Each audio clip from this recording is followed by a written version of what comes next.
Your story does not exist in a bubble. There is so much more to it than just itself. Think of your story as a single historical event in the history of your story world. One historical event does not happen without affecting the course of history moving forward, and there's usually a lot of other things that lead up to it. Take, for instance, the invention of the light bulb.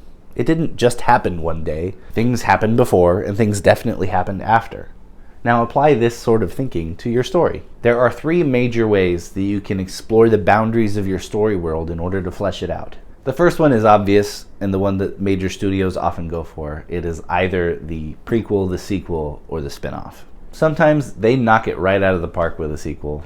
Sometimes it's even better than the original. Toy Story 2, Spider-Man 2, Rush Hour 2, Shrek 2. Other times, the magic of the first one is just too hard to repeat. If you are contemplating a continuation of your story, remember where you left off. Now, sequels don't have to start immediately where the first one left off, and by all means, they really shouldn't. But if your protagonist goes through a major change in the first film, going back on that in a sequel is one of the worst things you can do. The goal is to meet them where they are in the story. In the first Shrek movie, Shrek learns to fall in love and let people into his inner layers. In the second one, he's a happily married man who now has to open up to more people, specifically his new in-laws. And by doing so, he learns to accept himself for who he is. The sequel takes the magic of the original and figures out the organic next step in his character growth, and it is so fun to watch play out. Sequels are hard to get right, but so are prequels. When you know something is going to happen a certain way, it's really hard to have stakes that the audience cares about. Prequels are not the place for cataclysmic events or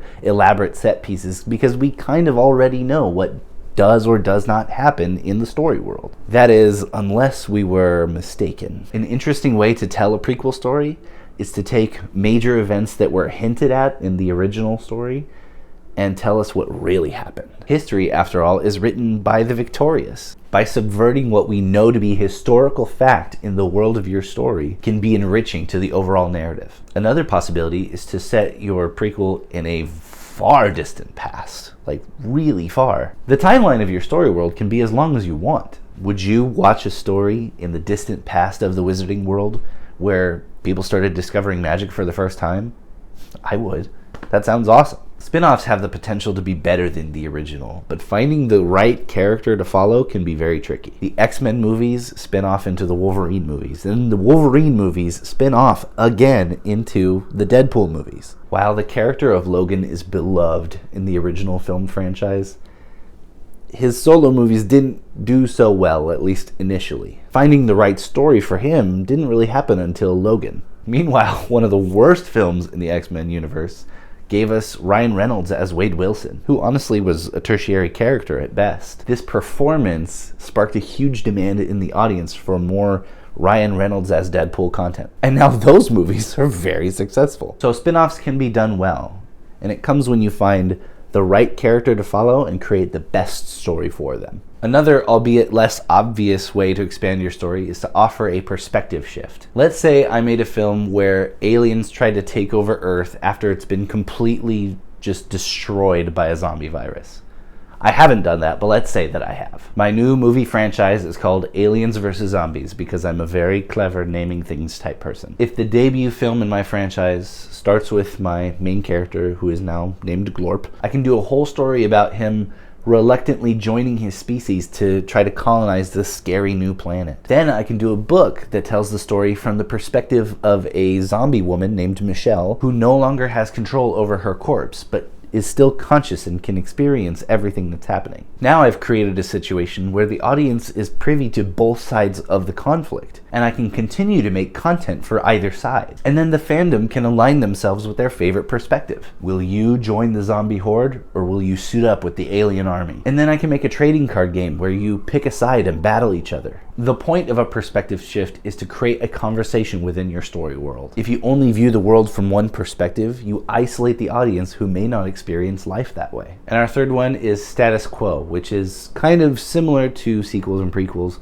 but it views the world at large. In my experience, almost every film, book, video game ends with a few loose threads in the story. Often, the world is so drastically changed by the climax of the story that there are major implications for the world moving forward. One of my favorite parts of the MCU's Phase 4 is the way in which they've explored how the blip has affected people. I personally think that there are so many more stories that can be told based on that premise alone that have nothing to do with superheroes. This concept is what I lovingly refer to as the status quo. There's a series of videos that I plan on doing for this channel in the future called the 7-Phase Framework, where I take what I've learned from studying cinematic universes over the past 10 years and create a basic franchise story structure. So I will be talking a lot more about status quo in the future. But for now, let's go back to what I was saying about Shrek 2. Instead of telling the story of the first movie over again, Shrek 2 meets Shrek right where he is in his new situation and the challenges that come with it. He could not possibly have gone on this journey before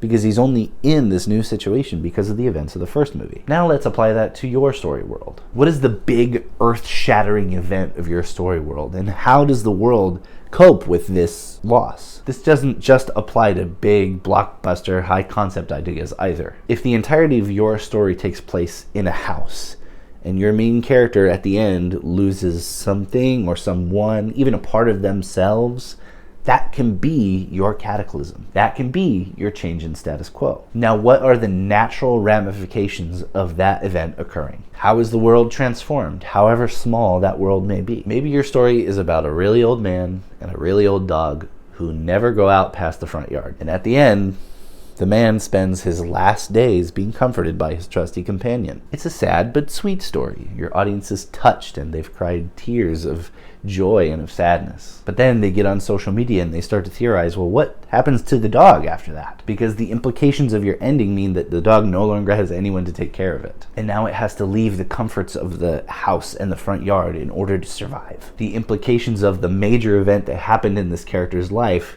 put it on a new journey. Every story's climax is the inciting incident for somebody else. The final battle of Avengers Age of Ultron is just the beginning of Baron Zemo's story, of the Sokovia Accords, and of Wanda Maximoff being an Avenger. And this is actually my favorite way to find narrative space. So let's recap. First, we want to stretch the timeline as much as possible and play in the spaces that you find there. Then we want to diversify the type of main character within your story and find new perspectives. And 3, we really want to think about how the world at large interacts with the major events of your story. Do these 3 things and your big idea just got a whole lot bigger. Shoot. I don't want to say like action, so I'm trying new things. Say, camera spade. Righty then, go! You don't need to do anything. No, I want to come up with a good one. You don't need to do anything. I don't want to sneeze. I have never in the history of my life wanted to sneeze. I would rather never sneeze at all. Sex appeal also sells. Sure. What do you mean sure? I mean that's why deviant art exists. What's that? You don't know what deviant art is? Pigeon? Stop biting the cable! Idiot. Well, have you know, these pigeons are idiots. God, they've been so rude today. I had an interview and they were just sitting there biting these cables the whole time. I had 4 fried eggs today and they were so good. It's a 12th of what Gaston used to eat when he was a kid. But now that he's grown, he eats 5 dozen eggs. He's huge. He's the size of a barge, roughly. Stupid. You are stupid. Shrek 2. I talk a lot about Shrek 2 in this video. You do? Just wait. Shut up. Just wait. I didn't even read this script. Just wait. We are so in sync. If the day... Oh my god, my eyeball. My vision went blurry all of a sudden. Or... What? Yeah. I was doing it right. Yeah. I got it. Somehow Palpatine has returned. My diet is ruined. If the debut film in my franchise starts with my main character, whose name is now Glorp... This concept is what I lovingly... One half of me is proud of you for making that joke. The other half of me is sad because I was in the middle of making that joke and you stole it from me. I really liked that line. I could tell that you really liked that line.